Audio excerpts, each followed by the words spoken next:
ओम शांति।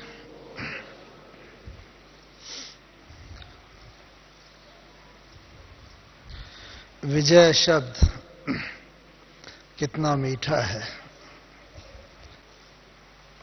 मनुष्य के अंदर आत्मविश्वास का, खुशी का और कुछ कर गुजरने की तमन्ना का ये संचार करता है, क्योंकि जहां पर भी विजय होती है, सफलता होती है, वहां पर व्यक्ति को खुशी होना स्वाभाविक है। बाप दादा भी हम बच्चों को सदा अनेक टाइटल्स देते रहते हैं और बाबा ने सदा कहा है विजयी भव। सदा हम माया पर विजय प्राप्त करते रहें। केवल इतना ही नहीं, बाबा बार बार ये हम बच्चों में विश्वास का संचार करते हैं कि ये विजय अनेक बार तुमने प्राप्त की है, अभी भी कर रहे हो और आगे कलब कलब भी विजयी बनते रहेंगे। तो जब इतना निश्चय से बाबा हमें कहते हैं, तो हम बच्चों के अंदर भी स्वाभाविक रीति से ये निश्चय और पक्का होता चला जाता है कि हाँ बाबा, हमने भी कलब कलब विजय प्राप्त की है, अभी भी कर रहे हैं और आगे भी सदा करते रहेंगे। तो ज्ञान में तो बाबा हम बच्चों को रोज नई नई शिक्षाएं देते रहते हैं, ज्ञान की नई नई गुह्य राज बताते रहते हैं। और साथ ही साथ बाबा ने ये भी कहा है कि प्रकृति जीत भव, प्रकृति के ऊपर भी विजय प्राप्त करो। इसका भाव क्या है? प्रकृति जीत भव, इसका भाव स्पष्ट है। जब हम प्रकृति शब्द कहते हैं तो इस शब्द के मुख्य दो अर्थ निकाले जाते हैं। कौन से दो अर्थ? एक है मानव प्रकृति, ह्यूमन नेचर, जिसे अक्सर हम लोग कह देते हैं भाई क्या करें, ये मेरा संस्कार है, ये स्वभाव है। कई बार ऐसा भी निकल जाता है कि हम नहीं चाहते थे ये बोलना, लेकिन ये शब्द मुंह से निकल गए, या ये नहीं करना चाहते थे, ऐसा हो गया। तो ये है एक ह्यूमन नेचर, मनुष्य। और एक दूसरा प्रकृति का अर्थ है क्या? ये बाहर की प्रकृति, पांच तत्व। हम सभी जानते हैं हमारा ये शरीर भी पांच तत्वों का बना हुआ है: जल, अग्नि, वायु, पृथ्वी और आकाश। और ये तत्व पर जो विजय प्राप्त कर लेता है, वो ही फिर विजयी तो होता ही है। शायद इसीलिए विचारकों ने भी ईश्वर को, परमात्मा को एक नाम भगवान दिया है कि भगवान वो है जो इन पांच तत्वों पर विजय प्राप्त करता है। और इसके अर्थ में विचारक कहते हैं कि एक एक शब्द का अपना रहस्य है। भ शब्द जो है वो है भूमि का प्रतीक, धरती, जिसने इस तत्व के ऊपर विजय प्राप्त की है। भ ग शब्द है गगन, आकाश का प्रतीक। व शब्द जो है वो वायु का प्रतीक है। और व के आगे जो डंडा है अ का, वो है अग्नि का प्रतीक। और न शब्द जो है वो नीर यानी जल का प्रतीक। तो जो ये 5 तत्वों के ऊपर विजय प्राप्त करता है उसे भगवान कहते हैं। और बाबा तो हम बच्चों को और भी आगे ले जाता है कि तुम बच्चे भी क्या बनते हो, मास्टर भगवान और भगवती। भगवान आके हमें इतना ऊंचा टाइटल देता है। तो इसीलिए ही इस संसार को भी कहा गया है, ये संसार जो है एक खेल है। और ये खेल किसका है, कौन इसमें खिलाड़ी है? ये पुरुष और प्रकृति का खेल है। इस संसार को कहा गया है पुरुष यानी आत्मा, और ये प्रकृति, ये जो 5 तत्वों से बना शरीर है, ये पुरुष और प्रकृति, आत्मा और शरीर, ये ही सारा 84 जन्मों का जो खेल है वो यही तो है। आत्मा भिन्न भिन्न शरीर लेती है, ये पुरुष और प्रकृति का खेल। और भी विशाल अर्थों में अगर इसे लेते हैं तो परम पुरुष यानी परमात्मा और प्रकृति, ये पूरा संसार 5 तत्वों का, 5 तत्व। तो इस रीति से अगर देखा जाए तो पुरुष और प्रकृति के खेल में इस पुरुष यानी आत्मा का साथी, सबसे निकट का साथी कौन है? कौन है? ये शरीर। जिस दिन से आत्मा जन्म लेती है, बल्कि जन्म से पहले ही गर्भ में ही आत्मा का इस शरीर से संबंध हो जाता है। तो वो आत्मा पुरुष और ये प्रकृति, 5 तत्व, और 84 जन्मों तक भिन्न भिन्न नाम रूप के शरीर लेते हुए ये आत्मा जो है इस प्रकृति के, इस शरीर के द्वारा खेल खेलती है। तो स्वाभाविक रीति से जब बाबा हमें माया पर विजय प्राप्त कराते हैं, आत्मा को इतना पावन बना देते हैं, तो उस आत्मा को ये शरीर, ये भी तो इतना पावन होना चाहिए।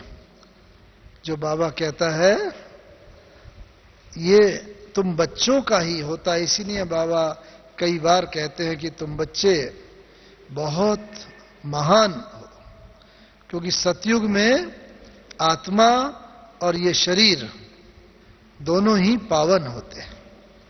हमें याद आता है बाबा से जब हम पहली बार मिले, तो हमारा लौकिक नाम वैसे श्री मोहन है। तो बाबा से जब पहली बार मिले तब 16-17 साल के थे। तो बाबा से मिले, बाबा ने पूछा क्या नाम है? तो हमने कहा श्री मोहन, जो हमारा लौकिक नाम था। तो बाबा ने फिर कहा क्या नाम बच्चे? तो फिर बताया श्री मोहन। फिर बाबा ने पूछा हैं बच्चे क्या क्या कहा? तो थोड़ा और तेज बोला हमने आवाज थोड़ा कि श्री मोहन।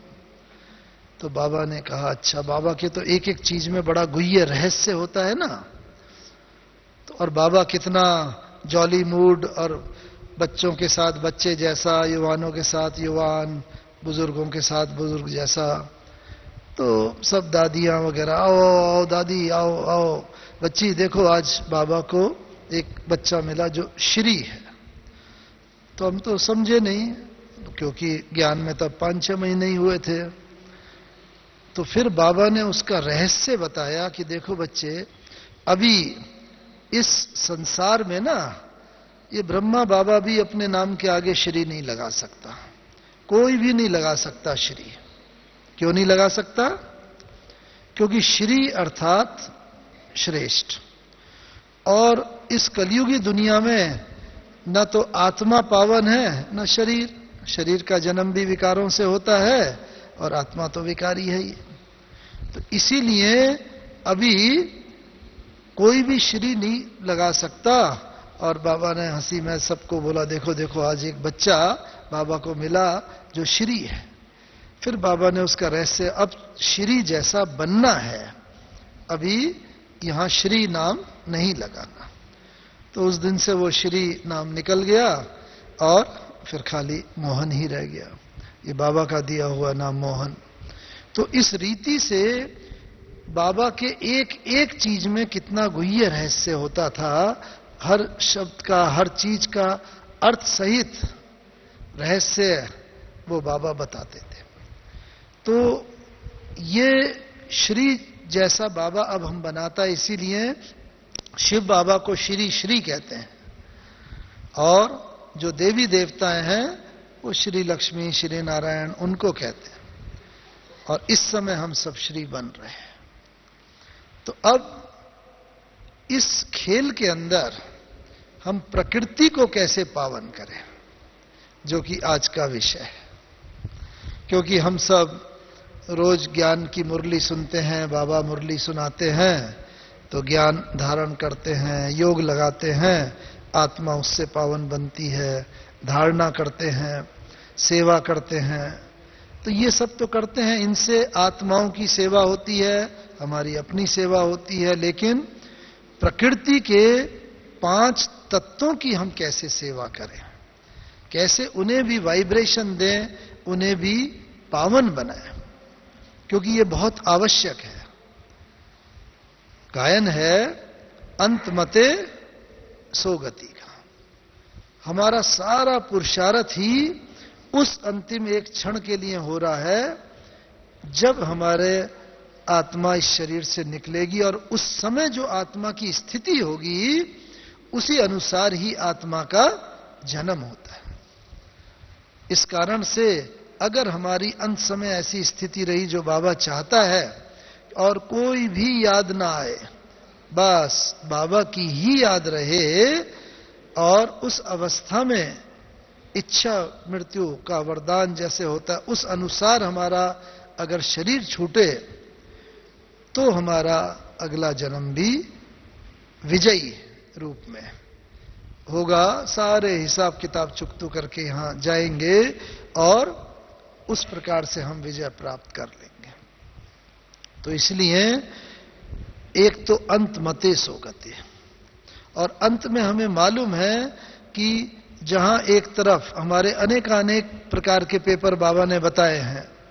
बाबा ने यह भी कहा है अंत समय में एक पेपर होगा आवश्यक वस्तुओं के अभाव का पेपर। जो जीवन के चलाने के लिए आवश्यक वस्तुएं हैं, जल है, भोजन है, वायु है, ये सब धीरे धीरे प्रदूषित और होते जाएंगे। बाबा ने यह भी कहा है कि भोजन होगा, खाने लायक नहीं होगा। पानी अगर मिलेगा भी पीने लायक नहीं होगा। इस प्रकार से ये आवश्यक वस्तुओं के अभाव का पेपर है।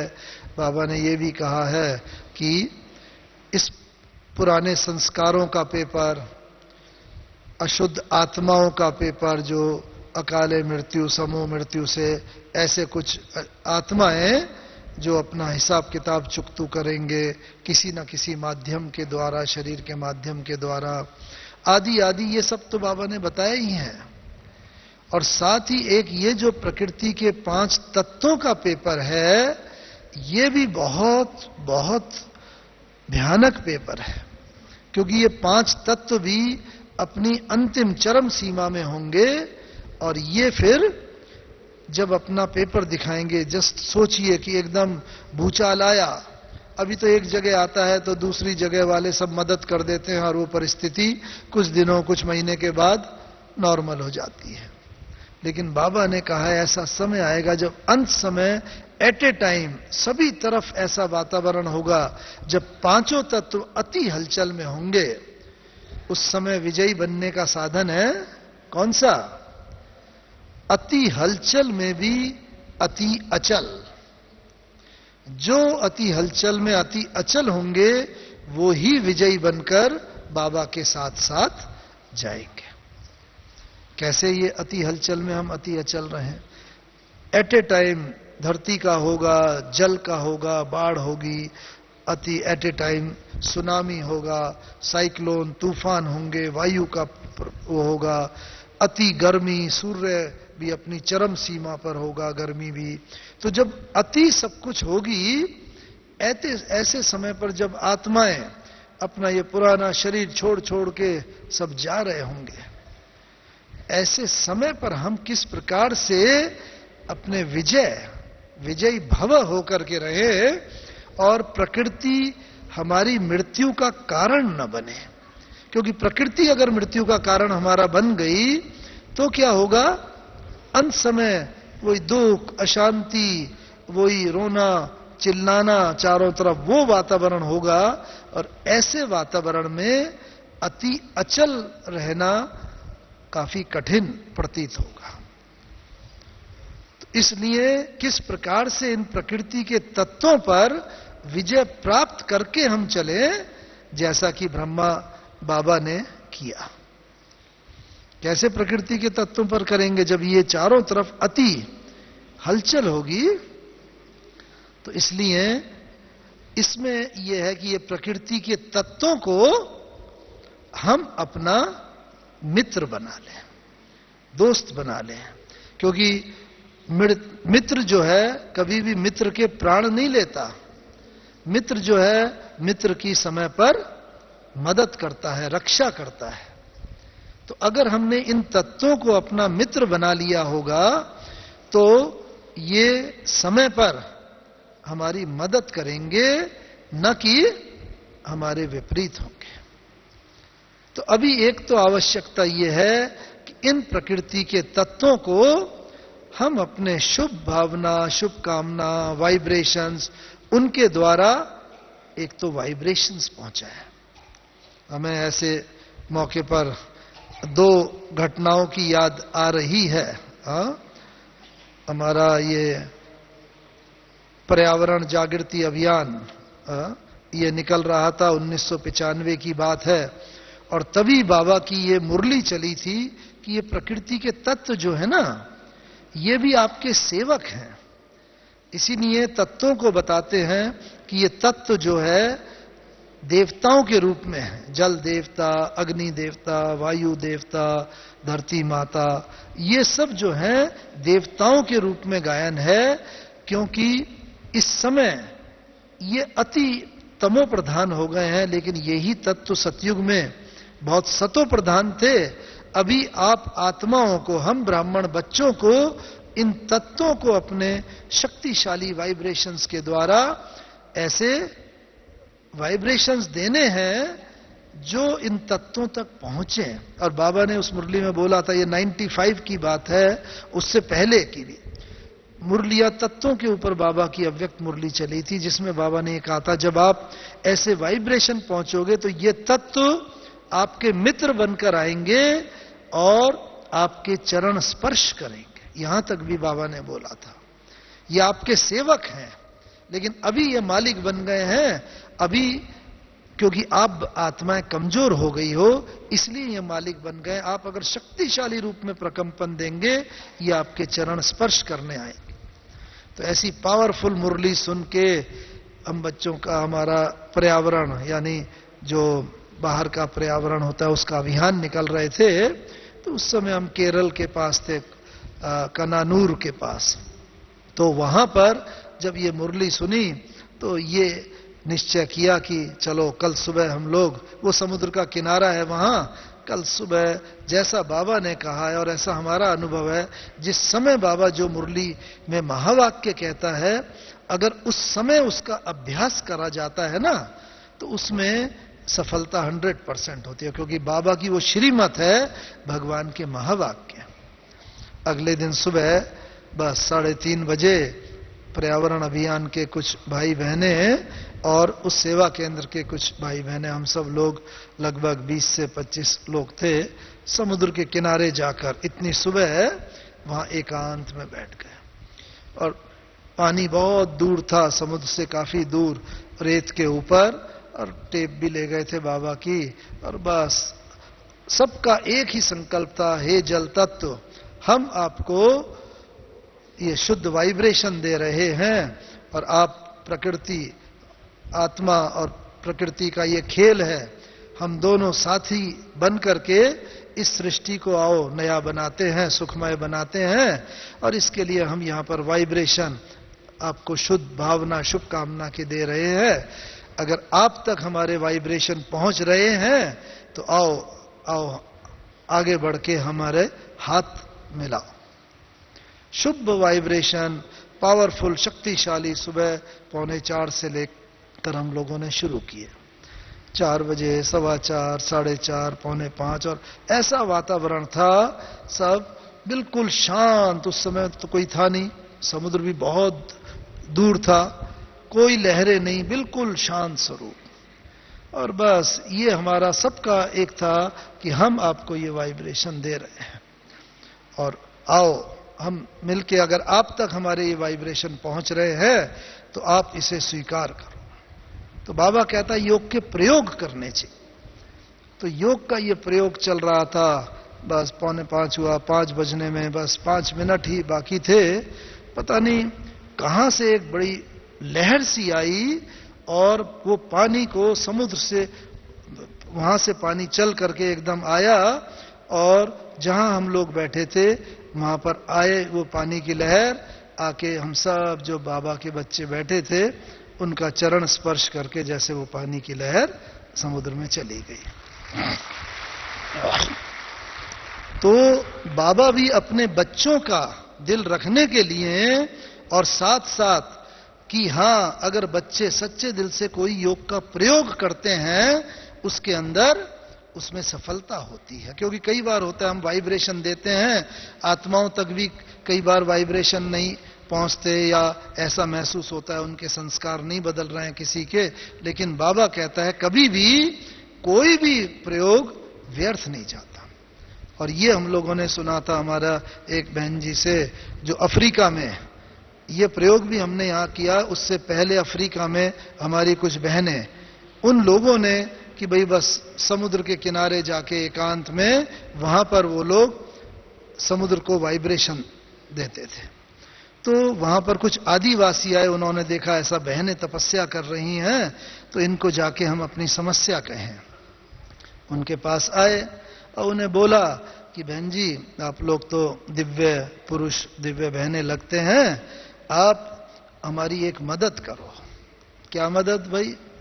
कि हम लोग यहीं के रहने वाले हैं और हम लोग नमक बनाते हैं। समुद्र का पानी जब आता है तो लहरें उठती हैं और पानी, गड्ढे करे हुए हैं सी शोर पर किनारे, वहां पानी भर जाता है, फिर लहर चली जाती है लेकिन उसमें पानी भरा रह जाता है और फिर सूर्य की गर्मी से पानी उड़ जाता है और नमक बन जाता है। वो हमारी आजीविका का साधन है। तो बहुत हमारी पुश्तें ये करती चली आ रही हैं। लेकिन पिछले 2 साल से कुछ ऐसा हो रहा है कि लहरें आती हैं लेकिन बहुत थोड़ी थोड़ी, और ये गड्ढे ये भर नहीं पाते और हमारा नमक नहीं बना पाते हैं, और इस प्रकार से हमारी आजीविका का साधन ऐसा हो गया है। आप कृपया यहाँ आते हो, आप शांति में बैठते हो, आप हमारी तरफ से भगवान की प्रार्थना करो कि ऐसा वो आए जिससे कि फिर से हमारा ये धंधा शुरू हो जाए। तो बहनों ने कहा कि ठीक है हम कर देते हैं, कोशिश करते हैं, बाकी ये तो भाई हमारा कार्य है पुरुषार्थ करना, आप लोग भी आओ हमारे साथ भगवान की प्रार्थना करो। लेकिन बहनों ने ये लक्ष्य रखा, वो बताया इंटरनली कि हमने ये लक्ष्य रखा कि हम जल तत्व को यही वाइब्रेशन देंगे कि आप तो देवता हो, दाता हो, देने वाले हो, इसलिए आप इन बेचारे ये जो आदिवासी हैं इनको, इनकी इच्छाओं को पूर्ण करने वाले देवता, आप इनकी इच्छाओं को पूर्ण करो। हम आपको अपने शुभ वाइब्रेशन ये देते हैं। तो उन्होंने 2-3 दिन का प्रोग्राम बनाया और उन बहनों ने बताया कि बस हम लोग रोज शाम को जाके वहां 1 घंटा योग करते थे और बस तीसरे दिन ही ऐसा वो हुआ और इतना समुद्र में, वैसे तो आता ही है बीच बीच में ज्वार भाटा, लेकिन इसके इतना तेज वो आया। वहां के आदिवासियों ने बताया कि पिछले 2 साल में ना ऐसा नहीं हुआ और कुछ ही देर में वो जो उन्होंने सब बनाए हुए थे वो सब भर गए। और फिर तो वो सब वहां गांव वाले आए और बहनों को बहुत आरती उतारी और ऐसा वो किया। तो बाबा अभी क्या चाहता है कि हम कुछ भी अपने शुभ भावना, शुभ कामना से, वाइब्रेशन से, और अभी हम लोग जो यहां जैविक खेती कर रहे हैं आप देख रहे हैं, उसके अंदर हमारे भाई बहन कैसे योग करते हैं और उसके अंदर वाइब्रेशन। तो अभी ऐसे अनेक प्रयोग हो रहे हैं हमारे भाई बहनों के द्वारा कि जिससे कि प्रकृति के तत्वों को हम अपनी शुभ भावना कामना का वाइब्रेशन दें। अब प्रैक्टिकल वे में क्या करें वो अब आपको बताते हैं। कैसे मित्र बनाएंगे हम? मानो जल है, हाँ, जल हमारी मृत्यु का कारण न बने, जल हमारा सदा सहयोगी रहे तत्व, तो हम क्या करें? जो मित्र होते हैं, मित्रता उनमें होती है जिनके संस्कार आपस में मिलते हैं, फ्रेंडशिप उनमें होती है। हमेशा देखा है, क्लास भी होती है, क्लास में बहुत भाई बहन होते हैं, क्लास के बाद जब मुरली खत्म होती है तो भाई बहनें भी मिलते हैं, 2-3 आपस में वो मिलते हैं जिनके संस्कार भी आपस में मिलते हैं, वो आपस में बात वगैरह करेंगे, बाद में 5-10 मिनट जाएंगे, ये स्वाभाविक है। तो इस कारण से जल के जो गुण हैं उनको जितना जितना हम धारण करते जाएंगे, अर्थात जल से हम मित्रता करते जा रहे हैं। कैसे धारण करेंगे? जल में कौन सा विशेष गुण है? कौन सा विशेष गुण है? शीतलता। एक और भी जल में बड़ा गुण है, वो है, जैसे ये गिलास है ना, फ्लेक्सिबल, जल हर चीज में सेट हो जाता है। गिलास में लो, गिलास में भी सेट हो जाएगा, कटोरी में लो, कटोरी में, थाली के अंदर लो, थाली में सेट हो जाएगा। फ्लेक्सिबिलिटी इतना जल के अंदर है। तो इसी प्रकार से यदि हमने अपने स्वभाव में, नेचर में, जब प्रकृति के उस तत्व में ये गुण है कि वो हर चीज में सेट हो जाता है, तो क्या हम तो चैतन्य आत्माएं हैं, हमारे अंदर वो गुण नहीं हो सकता? जड़ चीज में वो गुण है। तो इसीलिए अगर हमारी नेचर भी फ्लेक्सिबल होगी, किसी, हम ये ना कहें भाई फलानी बहन या फलाने भाई के साथ में सेट नहीं हो सकती या नहीं हो सकता, उसका स्वभाव ऐसा है, नहीं, इतनी फ्लेक्सिबिलिटी हो जो हम हर परिस्थिति, हर व्यक्ति के अनुरूप अपने को ढाल सकें। तो एक ये जल का गुण है जो हर परिस्थिति। दूसरा जल का क्या गुण है? जैसे बताया, शीतलता। जल को अगर अग्नि पर भी रख दो वो उबल जाएगा, लेकिन सिर्फ उतार के रख दो उसे, वो शीतलता प्रदान कर अपने आप ही ओरिजिनल गुण में आ जाएगा। ऐसे ही हम भी अपना ये अगर गुण कर लेते हैं कि मानो कोई परिस्थितिवश, कोई किसी पुराने संस्कार वश अगर क्रोध रूपी अग्नि आ भी गई, कोई बात हो गई, बस ज्यादा समय वो ना रहे। जो बाबा कहता है ना, 3 प्रकार की लाइनें बाबा ने कही हुई है ना। कौन सी 3 लाइनें? कोई भी संस्कारों के रूप में एक होती है पानी पर लकीर। पानी पर आप लकीर खींचोगे, रुकेगी क्या? नहीं। जैसे ही आपका वो लकीर बनाने वाला आगे बढ़ेगा, डंडा, वो पानी बराबर होता जाएगा। दूसरी है रेत पर लकीर। रेत पर आपने बनाई, थोड़ी हवा चली, कुछ मिनटों के बाद, कुछ समय के बाद रेत की लकीर भी मिट जाएगी। लेकिन तीसरी है पत्थर पर लकीर। तो हमारा अगर कोई पुरानी बात आती है, संस्कार आता भी है, तो या तो पानी पर लकीर की तरह हो, या चलो अभी संस्कार है, कोई बात तो रेत पर लकीर की तरह हो, आया और रियलाइजेशन हुआ, और वो थोड़े समय में हमारी स्थिति बिल्कुल नॉर्मल, पूर्ववत हो जाए, जो देवताओं की स्थिति है। तो वो है शीतलता का गुण कि अग्नि पर चढ़ा भी, लेकिन उसके बाद वो उतर गया। तो पहले तो होना ही नहीं चाहिए, लेकिन अगर हुआ भी, एकदम नॉर्मल, थोड़े समय में ही हम जैसे ओरिजिनल स्थिति पर आ जाए। और पानी का क्या गुण है? सुबह उठते हैं, बस पानी जो है भाई उठ के आए, योग में आना है, हाथ मुंह धोआ, आंख पे पानी डाला, फ्रेश हो जाते हैं। ऐसे ही हम आत्माओं की भी स्थिति ऐसी हो कि हम जिसके संपर्क में भी आए, जिसको दृष्टि दें, जिस आत्मा से भी बात करें, जिसके प्रति भी हमारी भावना, वो आत्मा एकदम फ्रेशनेस का अनुभव करे।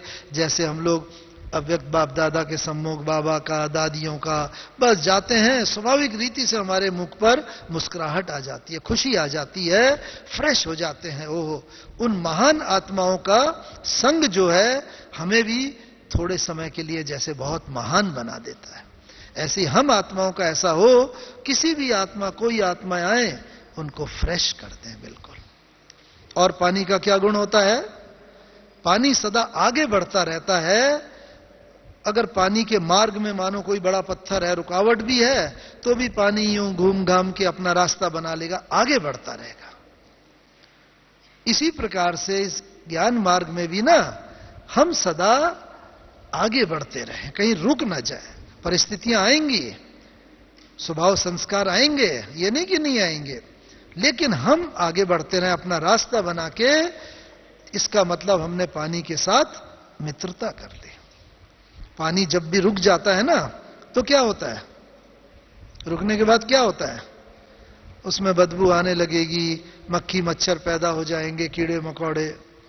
तो अगर मेरे अंदर भी कुछ ईर्ष्या, द्वेष और अहंकार या कोई ऐसी निगेटिविटी है, तो समझना चाहिए कि मेरी प्रोग्रेस में कहीं ना कहीं बाधा आ गई है, मैं भी कहीं ना कहीं मेरी स्पीड कम हो गई है, मैं रुक गई हूं आत्मा। तो बस उस बात को सोच करके, समझ करके, निकाल करके हम आगे बढ़ते जाएं। पानी के जो जो गुण है आप देखोगे, उनको धारण करते जाएंगे तो क्या होगा कि पानी को जैसे हमने अपना मित्र बना लिया, और ये जल जो है कभी भी हमारे शत्रुता, हमारे मृत्यु का कारण नहीं। अंत समय में चाहे जितनी विकट परिस्थिति होगी, ये जल हमें सहयोग करेगा, न कि हमारे कष्ट का कारण बनेगा। यह है प्रकृति पर। इसी प्रकार से धरती है, पृथ्वी है। हाँ? पृथ्वी का क्या मुख्य गुण है?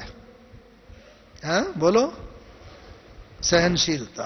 हाँ, वेरी गुड। और पृथ्वी का सबसे बड़ा गुण है दातापन का। पृथ्वी हमेशा देती है। एक बीज पृथ्वी में बो दो, छोटा सा बीज, बस पूरा पेड़ निकल आएगा, उस पेड़ से हजारों बीज पैदा हो जाएंगे। पृथ्वी दाता है। ऐसे ही हम बच्चे भी अपने में देखते चलें कि मैं दाता का पार्ट प्ले कर रही हूं। और दाता का मतलब कोई स्थूल चीज देने की बात नहीं है।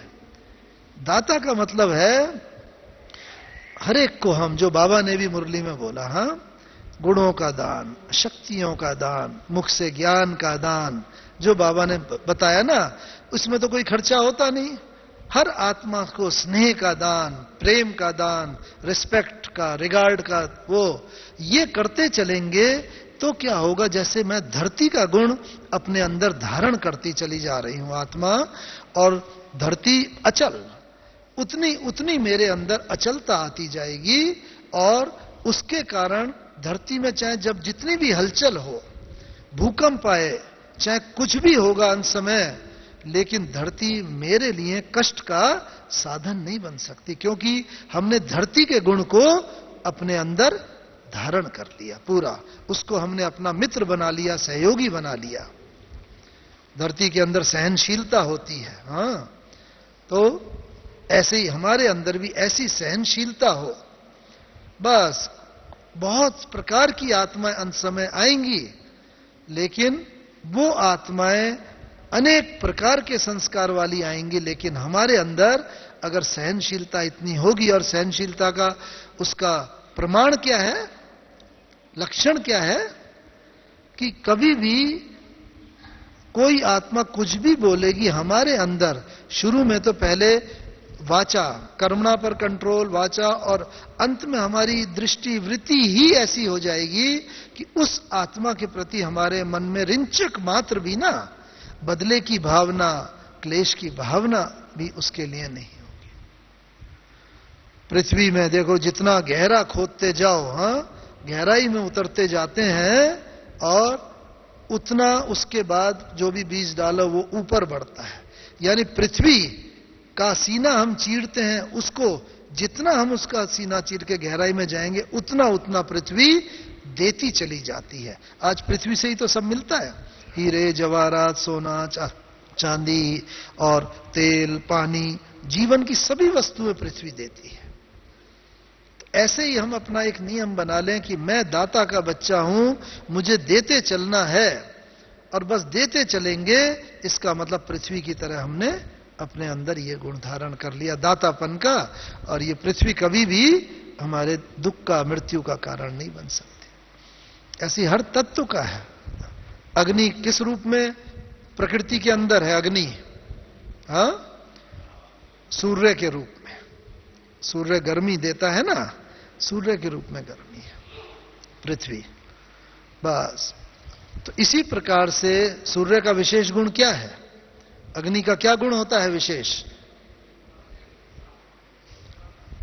अग्नि रूप को परिवर्तन कर देती है, हर चीज के रूप को परिवर्तन कर देती है। अग्नि में कोई चीज डालो, उसका रूप परिवर्तन हो जाता है, शुद्ध हो जाती है।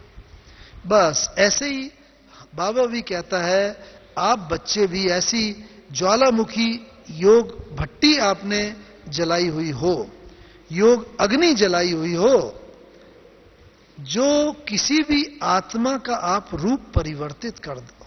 क्योंकि अंत समय अभी चारों तरफ से ऐसी आत्माएं आएंगी, दुखी आत्मा आएंगी, अशांत आत्माएं आएंगी। इसीलिए बाबा ने कहा है, रोती हुई आत्मा आए, हंसती हुई जाए, दुखी आत्मा आए, खुशी का अनुभव करके जाए, अशांत आत्मा आए, शांति की गहराइयों में, अनुभूति में खो करके चली जाए। वो कब होगा? उसका रूप कब परिवर्तन होगा? जब हमने अपनी ये योग अग्नि की भट्टी जलाई हुई होगी, जो बाबा कहता है ज्वालामुखी भट्टी। ऐसे हमारे योग की पराकाष्ठा होगी। और वो कब होगी? जब हमारा माया से युद्ध और ये सब बिल्कुल बंद हो जाएगा। सूरज के लिए कहते हैं ना, क्या सूरज की तरफ अगर हमारा मुख होता है तो परछाई हमारी कहां होती है? पीछे होती है। छाया यानी कि माया, परमात्मा ज्ञान सूर्य की तरफ हमारा मुख सदैव रहेगा, तो हमारी कमजोरियां जो है, छाया जो है, माया जो है, वो पीछे रहेगी, वो हमें गाइड नहीं करेगी। हम आगे आगे चलेंगे, हमारे पीछे कमजोरियां पीछे रह जाएंगी, खत्म हो जाएंगी। लेकिन अगर सूर्य की तरफ हमारी पीठ हो गई तो परछाई कहां होगी? वो आगे होती है। तो बस जब हम विस्मृति में आ जाते हैं, बाबा की याद भूल जाती है, तो क्या होता है? थोड़े समय भी अगर बाबा की तरफ से विमुख हुए तो परछाई आगे आगे, हमारी कमजोरियां, पुराने संस्कार, पुरानी बातें, वो आगे आगे होती हैं। वो याद आ जाएगी, किसी को देखेंगे, बहुत पुरानी भी बात होगी ही, उसके पुराने मन भेद, मतभेद, कोई भी बात सामने आ जाएगी और वो कमजोरी हमें गाइड होगी, और वैसा ही हमारा फिर बिहेवियर हो जाता है, वैसे ही हमारा बातचीत का व्यवहार हो जाता है। तो इसीलिए और अंत समय में अभी यही पार्ट चलने हैं। सारी सृष्टि की आत्माएं आएंगी हम बच्चों के सामने, और वो ये इच्छा लेके आएंगी भिन्न भिन्न। चारों तरफ जब ये होगा, हाँ यहां तो साक्षात्कार होते हैं, यहां तो भगवान के दीदार होता है, दर्शन होता है, अंदर इच्छा लेकर के आएंगे वो, और हम उनकी इच्छाओं को तब पूर्ण कर सकेंगे। कब? जब हम खुद इच्छा मात्रम अविद्या बने हुए होंगे। हमारे मन में हमारी अपनी ही कोई इच्छाएं अगर होंगी, हम संसार की आत्माओं की इच्छाओं को पूर्ण नहीं कर पाएंगे। इसलिए अभी आवश्यकता यह है अपनी इच्छाओं पर। इच्छाओं का मतलब कोई दुनिया की बात नहीं है। बाबा ने तो यहां तक भी बोला है, सेवा की भी इच्छा, वो नहीं। जिस समय याद की अग्नि जली हुई हो, उस समय याद ही हो। अगर ध्यान हटके दूसरी तरफ गया, वो भी योग की पराकाष्ठा नहीं है। भले खराब विचार नहीं है, शुद्ध सेवा के ही विचार हैं, लेकिन उसमें विकर्म भस्म हो, वो ऐसा नहीं होगा। तो इसलिए बाबा अभी चाहता है हमारी ऐसी हो ये अग्नि के गुण। और क्या है? वायु का क्या गुण होता है? पवन का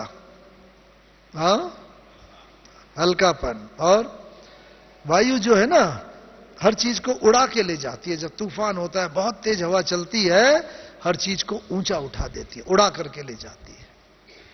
ऐसे ही अगर हमने वायु का गुण धारण किया होगा, वो हल्केपन का गुण, तो जितनी भी कोई भी परिस्थिति आएगी, कोई ऐसा वातावरण होगा, वो हमें भारी नहीं कर सकता। हम सदा हल्के रहेंगे, उड़ते रहेंगे। जैसे हमारा गीत है ना, उड़ते रहो और उड़ाते रहो। तो हल्का होगा वही उड़ेगा, वही उड़ाएगा। आज दादियों के सम्मुख जाते हैं तो यही अनुभूति होती है।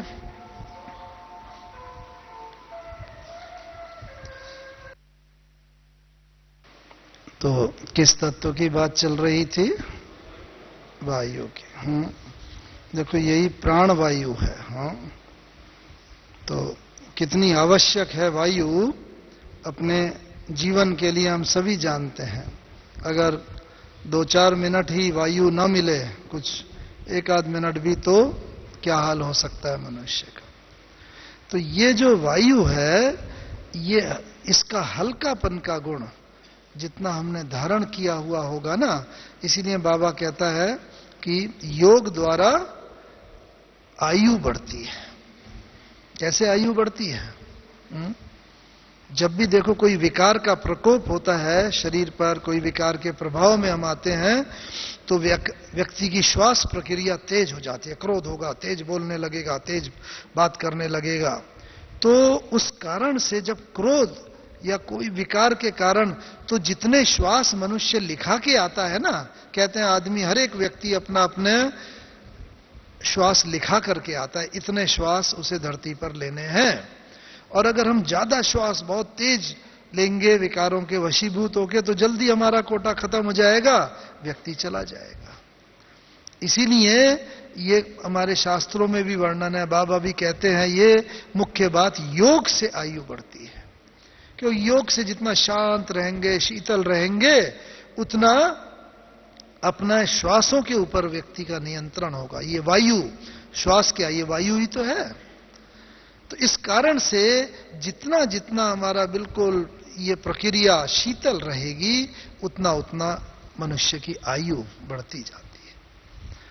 तो जितना, और व्यक्ति जितना हल्का रहेगा, परिस्थितियों से भारी नहीं रहेगा। जब भारी रहेगा, व्यक्ति के विचार चलेंगे, व्यर्थ संकल्प चलेंगे, और वो विचार के कारण आत्मा और कमजोर होती चली जाती है। इसलिए अभी आवश्यकता है सदा कोई भी परिस्थिति हो, हम भारी ना हो, हल्के रहें, औरों को भी हल्का करें। यह है वायु का। और आकाश का क्या गुण है? विशालता। और उसके विशालता के गुण को ना मनुष्य ने कैसे यूज किया है? मनुष्य ने उसके विशालता, आकाश में वैज्ञानिक लोग सैटेलाइट छोड़ते हैं। आज हर एक के हाथ में मोबाइल होता है ना। मोबाइल कैसे काम करता है? यही जो ऊपर सैटेलाइट छोड़े हुए वैज्ञानिकों ने, यहां से बस नंबर कुछ लगाया, यहां से वेव्स चली और वहां से लौट करके आते हैं, सेकंड्स भी नहीं लगते। और उनके द्वारा हम बात, यानी कम्युनिकेशन जो है ना, जिसका जितना विशाल दिल होगा, उसका हर आत्मा के साथ कम्युनिकेशन होगा, यानी व्यवहार होगा, बातचीत का। आज परिस्थितियों में हम देखते हैं, एक ही छत के नीचे रहने वालों के भी आपस में मधुर संबंध नहीं होते, बातचीत का उतना व्यवहार नहीं होता, मधुरता नहीं होती। क्यों? क्योंकि विशालता आकाश जैसी नहीं है। दूसरे की बात को हम याद करके उसके प्रति हमारी दुर्भावना हो जाती है, और हमारा बातचीत का उतना वो नहीं रहता। इसलिए बाबा ने कहा है कि जो महाराजा बनने वाले होंगे, उनका एक विशेष गुण बाबा ने बताया है। कौन सा? उनका सृष्टि की सर्व आत्माओं से संबंध रहेगा, मंशा के द्वारा। अब हर एक के साथ सामने फेस टू फेस तो हो नहीं सकते, इसीलिए बाबा मंशा दान को कहता है, अमृत वेले उठ के पूरी सृष्टि की आत्माओं को एमर्ज करो अपने सामने, और उनको जैसे योग का दान दो। जो ये प्रक्रिया करते हैं वो जरूर महाराजा महारानी बनी, क्योंकि राजा का संबंध अपनी प्रजा के साथ होता ही है। अगर प्रजा को ही नहीं जानेगा राजा, तो उसकी राजाई थोड़े थोड़े धीरे करके खत्म हो जाएगी, प्रजा तक उसका व्यवहार नहीं रहेगा। अब प्रजा और राजा के बीच में मधुर संबंध रहे, यह है राजाई लंबे समय तक चलने का, जो बाबा सदा काल का बोलता है, उसका रहस्य है। तो इसलिए हमारे जीवन में भी सब आत्माओं से हमारा मधुर संबंध हो। किसी के साथ भी ऐसा ना हो कोई आत्मा आते हैं और किसी की हम उपेक्षा कर दें, उसके जिससे मधुर संबंध है उससे बैठ के तो हम बहुत बातें करें, और जिससे संबंध अच्छे नहीं है उससे हम नेग्लेक्ट करें, उसके पास आया, सामने आया, उससे नजर बचा के चले गए, उससे बातचीत नहीं की, उससे अपमान की फीलिंग हुई। तो ये जो चीजें होते हैं ना, ये व्यक्ति के बीच में दरार। इसीलिए कहते हैं 2 शब्दों से हमेशा बचो जीवन में अगर सदा आगे बढ़ना चाहते हैं। एक है अपेक्षा, दूसरी है उपेक्षा। अगर हम अपेक्षा करते हैं, एक्सपेक्टेशन दूसरे से रखते हैं, और वो एक्सपेक्टेशन हमारी फुलफिल नहीं होती है, वो अपेक्षा हमारी अगर पूरी नहीं होती है, तो क्या होगा, हम निरुत्साहित हो जाएंगे। और अगर हमने किसी की उपेक्षा की और उपेक्षा से उस व्यक्ति को अपमान की महसूसता होगी, वो निरुत्साहित हो जाएगा। इसीलिए एक तो इन 2 शब्दों से, अपेक्षा और उपेक्षा, इनसे जितना हम बचेंगे उतना सफलता की तरफ हम आगे बढ़ते चले जाएंगे। तो ये जो 5 तत्वों का रहस्य है वास्तव में, और एक एक तत्व के अनेक गुण हैं, बहुत, एक एक तत्व के 15-15, 20-20 गुण हैं। वो तत्वों के गुणों के साथ हम अपने गुणों को मैच करते चलें, बस यही प्रकृति पर विजय का है। और यही हमने अंत समय में साकार ब्रह्मा बाबा में भी देखा, जो उस दिन बता रहे थे। देखो प्रकृति के तत्व भी कितना, 18 जनवरी को हमने देखा, बाबा आए, मुरली चलाई। हाँ, मैं तो यहीं पर मधुबन में थे, साकार बाबा के सम्मुख। और जब प्रकृति के तत्वों पर विजय हो जाती है, तो ये जो प्रकृति है ना, ये हमारा पूरा अंत समय तक संपूर्ण साथ देती है।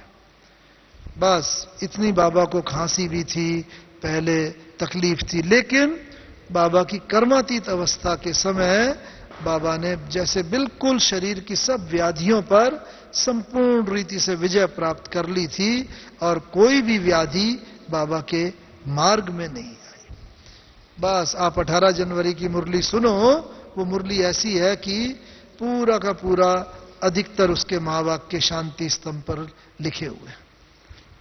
तो इस रीति से जब ऐसा स्थिति व्यक्ति की हो जाती है ना अंत समय में, तो ये जैसे इच्छा मृत्यु भीष्म पितामह की तरह वो होता है, अपनी इच्छा से।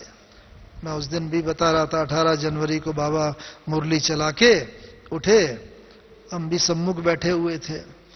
तो कर्मातीत अवस्था, जिसने प्रकृति यानी अपनी नेचर और बाहर की नेचर, उस पर विजय प्राप्त कर ली होगी ना, उसका एक लक्षण यही होगा, हर आत्मा के दिलों पर वो राज्य करेगा। हर आत्मा के दिल का कोई संकल्प होगा, उसको कैच करके उसको पूरा कर सकेगा। हम उस दिन का एक उदाहरण बताते हैं। 18 जनवरी 1969 का समय, रात्रि के लगभग 9 बजे। हाँ, बस बाबा मुरली चला रहे हैं, हम भी सम्मुख मुरली सुन रहे हैं, साकार बाबा। सुनते सुनते ही हमारे मन में एक संकल्प आया। अभी भी अव्यक्त बाप दादा मुरली चलाते हैं ना, बस सब बाबा सबके लिए चलाते हैं, फिर भी हम बच्चों के मन में रहता है, चलो अगर बाबा से और दृष्टि मिल जाए, स्टेज पर जाने का मौका मिल जाए, बाबा के हाथ से टोली मिल जाए, इच्छा रहती है ना।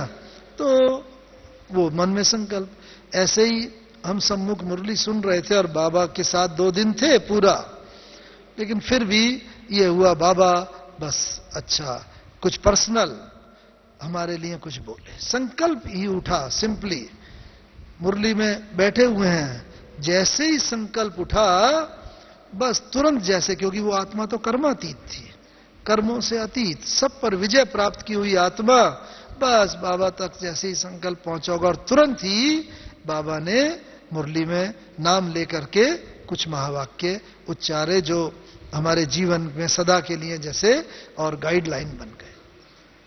तो ये पार्ट जो हम लोगों ने देखा, ये अब हमारे द्वारा विश्व की सब आत्माओं के सम्मुख चलना है।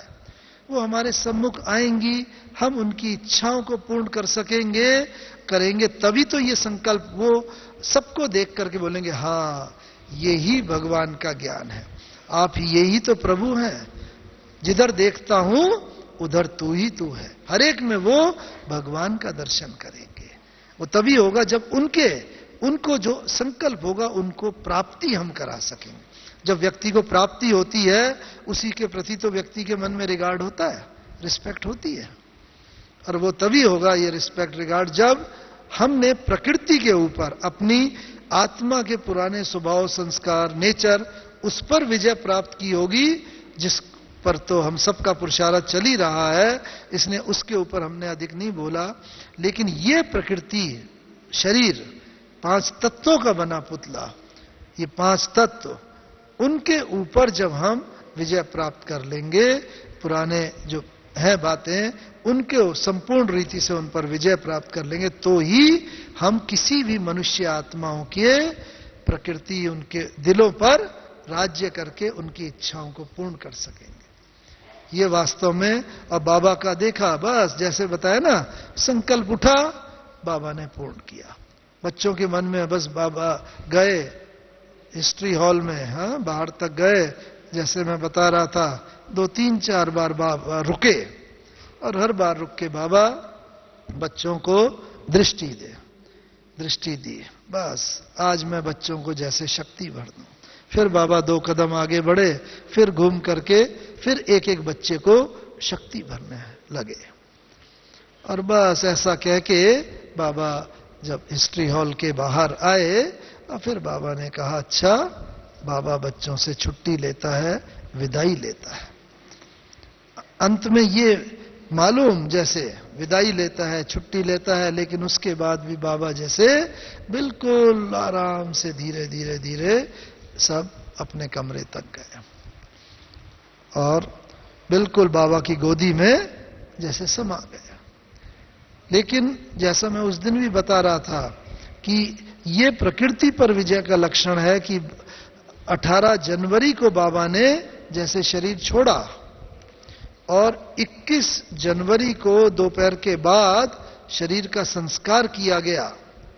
इतने समय तक शरीर रहा, ना उसमें कोई इंजेक्शन लगाया गया, ना कोई दवाई लगाई गई, वो रहा। लेकिन ऐसा ये तत्वों के ऊपर भी बाबा ने विजय इस शरीर का कि इतने लगभग 65-70 घंटे के बाद भी कोई शरीर के अंदर ना कोई अकड़न आई, ना कोई काला हुआ, ना कोई उसमें दुर्गंध आई, कुछ नहीं, बिल्कुल जैसे कि वैसे ही खिला हुआ। जो कई डॉक्टरों से भी हमने पूछा कई बार, वो कहते हैं ऐसा तो हो ही नहीं सकता, लेकिन ये तो हमारी आंखों का देखा हुआ है, बिल्कुल उस रीति से। और उसके बाद जैसे लगता था बाबा अभी नींद कर रहे हैं, हमेशा की तरह बाबा बस जैसे कि स्वाभाविक रीति से। तो अभी ये सारे जो ब्रह्मा बाबा में देखे, वो ये सारे के सारे जो हमारी दादियों के अंदर प्रत्यक्ष देखने को मिल रहा है, इतना सारे गुणों की मूर्तियां, तो ये हम सब एक एक बच्चे को के द्वारा ये प्रत्यक्षता होगी। और जब ये प्रत्यक्षता होगी तभी सबके मुंह से निकलेगा, अहो प्रभु तेरी लीला। आप आए और आपके द्वारा इतने सबने पहचाना, संसार को बदला। बस अभी हम सब के मन में अपने प्रति और सभी के प्रति यही शुभ भावना और शुभकामना रहनी चाहिए। कोई भी चैतन्य आत्माओं की बात तो अलग रही, उनके प्रति तो बिल्कुल किसी के प्रति भी, हमारे प्रति कोई जितना भी गलत कर दे तो भी उसके प्रति हमारी कोई भी निगेटिविटी, नकारात्मकता नहीं हो। लेकिन तत्वों के प्रति, जो जड़ तत्व हैं, उनके प्रति भी खास बाबा बोलता है, तत्व बेचारे मजबूर हैं, वो अपनी सीमाएं तोड़ रहे हैं, वो उनके प्रति भी हमारा ये रहे, ये तत्व, जल तत्व, अग्नि, वायु, पृथ्वी, आकाश, जो भी तत्व हैं, उन तत्वों के प्रति भी हमारी रोज, बाबा ने भी जैसे कहा ना 10 मिनट, और रोज ये जरूर हम वो करें, सबके प्रति योगदान, जिससे कि उन तक हम सबके संगठित वाइब्रेशन पहुंचेंगे और सारे वातावरण को भी हम शुद्ध कर सकेंगे। इन्हीं के साथ धन्यवाद। ओम शांति, ओम शांति।